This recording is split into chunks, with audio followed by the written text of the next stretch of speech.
some examples of microaggressions that I've heard people speak of. It would be like complimenting someone on their accent. Yes. Like saying to a black person, you speak Afrikaans well.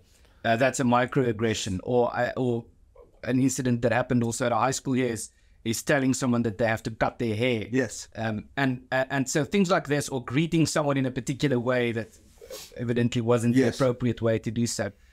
And so the backlash that's happening seems to be that people are becoming so scared of these things, of committing these things, that it's in a way dampening natural conversation and natural interaction between people. It has an incredibly chilling effect on speech. That's absolutely happening. And that is the point, I would say. That is exactly the point about microaggressions and critical race theorists, is that they don't want people to say anything that contradicts the theory. So one of the most bizarre and I would say farcical examples of a microaggression that I know of was something that happened at the University of Stellenbosch not too long ago, at least, where two students were either disciplined or investigated because they were heard on campus or on university grounds talking to each other, having a conversation in Afrikaans.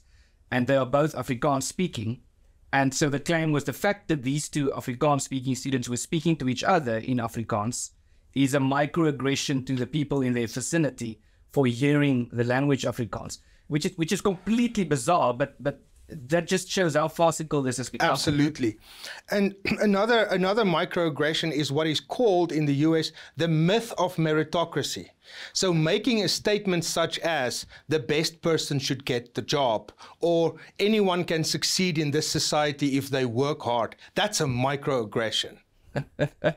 It's incredible. So there's a lot that could be unpacked here, but if we try to round off the conversation, the question then is, how do we respond to this? I think perhaps from two levels. The one is what ought people to do, or what should we do when we get confronted by this type of thing? But the other side of it is, what should universities do? Yes. Because universities have a very important role to play in society, but universities have become, in many ways, sort of the hub from which these ideas are being spread. Yes.